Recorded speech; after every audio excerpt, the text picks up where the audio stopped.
Assalamualaikum warahmatullahi wabarakatuh. Alhamdulillah wassalatu wassalamu ala Rasulillah Sayyidina Muhammad bin Abdullah wa ala alihi wa sahbihi wa man tabi'ahu wa wala amma ba'du. Subhanaka la ilma lana illa ma 'allamtana innaka antal alimul hakim wa la haula wa la quwwata illa billahil aliyyil azim.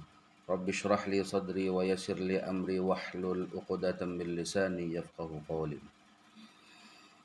Alhamdulillah segala puji bagi Allah Subhanahu wa taala yang telah memberikan kita nikmat iman dan Islam dan juga kesehatan. Salawat serta salam tidak lupa kita haturkan kehadiran junjungan kita Nabi besar Muhammad sallallahu alaihi wasallam. Baiklah, pada kesempatan kali ini kita akan melakukan pembelajaran yaitu pembelajaran ilmu nahwu. Pada kali ini kita akan membahas tentang i'rab di halaman 25. Silahkan buka bukunya atau lihat di videonya. I'rab. Definisi i'rab: al-i'rabu huwa taghyiru awakhiril kalimi liikhtilafil awamilid dakhilati 'alaiha lafdhan aw taqdiran. I'rab itu ialah perubahannya bunyi bacaan pada setiap akhir kalimat karena berbeda-bedanya amil yang masuk kepadanya, baik berubah secara lafaz atau lafaznya tidak berubah tapi dikira-kirakan berubah, au takdiran. Takdiran itu dikira-kira berubah. Jadi yang namanya i'rab perubahan di akhir kalimat, perubahan harokat di akhir kalimat itu namanya i'rab. Contohnya, misalnya lafaz khalidun sebelum kemasukan apa-apa artinya tetap khalidun, dibaca khalid harus dibaca mati. Tetapi setelah kemasukan lafaz jaa maka berubah menjadi jaa khalidun. Yang asalnya khalid karena ada jaa berarti berubah akhirnya menjadi jaa khalidun. Tuh, yang pertama.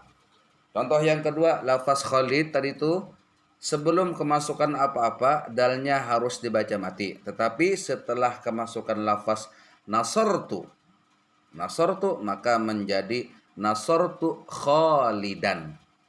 Kenapa sebabnya? Itu nanti pembahasnya. Kita definisi i'rab dulu. Arti i'rab itu ialah perubahan harakat di akhir kalimat. Ya. Kalimat apa? Kalimat khalidun, khalidan. Nah, kalaunya jaa menjadi khalidun. Kalaunya nasartu menjadi khalidan. Dalnya dibaca fathah. Itu yang kedua. Kemudian yang ketiga, lafaz khalid sebelum kemasukan apa-apa dalnya harus dibaca mati. Tetapi setelah kemasukan lafaz ba maka menjadi apa? Kalau masanya menjadi dibaca kasrah yaitu marartu bi khalidin. Masukkan ba bi khalidin. Nah, asalnya khalid karena ada bi khalidin maka barisnya menjadi din kasrah. Adapun contoh selengkapnya berikut. Itu adalah definisi i'rab, yaitu perubahan di akhir kalimat. Perubahan harokat di akhir kalimat. Satu, yang berubah lapasnya. Misalnya qama khalidun, ra'aitu khalidan, marartu bi khalidin. Itu dun dan din. Itu yang pertama. Yang kedua, berubah kira-kira, yaitu ja'al murtada, ra'aitul murtada, marartu bil murtada, yakhsha lan yakhsha lam yakhsha. Itu perubahan berkira-kira. Artinya bisa berubah lagi. Itu yang kemudian pembagian i'rab. I'rab itu terbagi berapa? Wa aqsamuhu arba'atun, raf'un wa nasbun wa khafdun wa jazmun. Jadi pembagian i'rab itu ada 4, yaitu rafa, nasab, jar, dan jazm. Contohnya rafa itu apa? Khalidun qaimun. Mun itu barisnya ropa, dhammah. Yang nasab apa? Yang kedua nasab yaitu nasartu nasara Zaidun Khalidan. Nasab berubah jadi nasab. Kemudian nomor 3 jar Khalidun fil baiti. Karena ada pi lalu berubah menjadi ti. Fil baiti huruf jar. Kemudian yang keempat jazam lam yarqut. Lam yarqut. Jazam itu adalah sukun. Lam yarqut. Nah, i'rabnya berubah di akhir kalimat. Nah, itu pembagian i'rab yaitu i'rab terbagi kepada 4, rafa, nasab, jar dan jazm. Jadi wa aqsamuhu arba'atun raf'un wa nasbun wa khafdun wa jazmun. Nah, ini. Jadi ini adalah pelajaran nahwu. Kemudian halaman 27. I'rab isim. I'rab isim. Jadi i'rab isim itu ialah falil asma'i min dzalikar raf'u wan nasbu wal khafdu wala jazma fiha. Kalimat isim mempunyai i'rab rafa, nasab, jar. Ada 3. Rafa, nasab dan jar. Kalimat isim selamanya tidak pernah menerima i'rab jazm. Jadi yang namanya isim itu tidak ada jazm. Yang ada cuman rafa, nasab dan jar. Nah, jadi kalaunya ada jazm berarti bukan i'rab isim. Berarti bukan i'rab isim. Contohnya 1 qama zaidun. Qama zaidun. Yadribu Khalidun zaidan. Itu. Jalasa talibun bun. Yashrabu Muhammadun al-qahwah. Muhammadunnya itu baris rafa. Kalaunya baris nasab apa? Ra'aitu zaidan, dannya itu menjadi nasab. Lam lan yadriba Khalidun zaidan.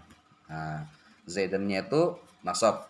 Itu berarti i'rab isim. Kalau jar apa? Marartu bi zaidin Khalidun fil madrasati. Nah, kalau nasab berarti barisnya kasrah.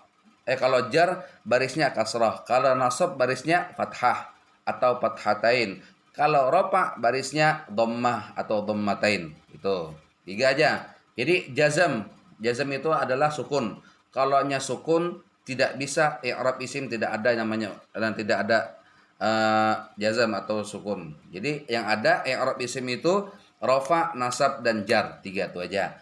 Nah, jadi sekali lagi kalau rafa contohnya qama zaidun. Kalau nasab contohnya ra'aitu zaidan. Kalau jar marartu bi zaidin, itu jar.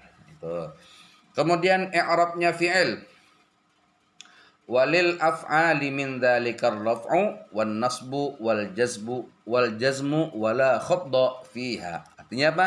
Kalimat fi'il mempunyai i'rab rafa, nasab dan jazam. Nah, ini ada lagi. Kalaunya i'rab fi'il rafa, nasab dan jazm. Nah, berarti yang tidak ada Pak? Nah, yang tidak ada seperti isim kalaunya fi'il rafa, nasab, jazam. Nah, berarti kalimat fi'il tidak ada yang jar. Rafa, nasab dan jazm. Kalaunya kalimat isim tidak ada jazm. Kalaunya i'rab fi'il tidak ada jar. Itu bedanya. Kalimat fi'il selamanya tidak menerima i'rab jar. Itu. Tidak menerima i'rab jar. Contohnya yadribu, yansuru, itu rafa. Kalau nasab apa? Kalau nasabnya Pak lan yadriba, lan yansura. Nah, nasabnya. Jazmnya Pak lam yadrib, lam yansur. Itu lam yansur. Itu adalah tentang i'rab. Jadi i'rab itu perubahan di akhir kalimat. Satu kalimat di akhir. Yansuru itu kalimat satu kalimat. Perubahan harokat di akhir kalimat itu disebut dengan i'rab. Nah, masih banyak lagi. Kenapa sebab berubah dia? Amil itu apa? Itu nanti pembahasannya. Ini dulu kita mengetahui definisi i'rab dulu. I'rab itu apa? Terbagi ke berapa? Nah, itu pelajaran nahwu kali ini. Itu saja yang dapat disampaikan. Mudah-mudahan bermanfaat bagi kita, Bapak, dan juga kamu sebagai pelajar. Mudah-mudahan bermanfaat.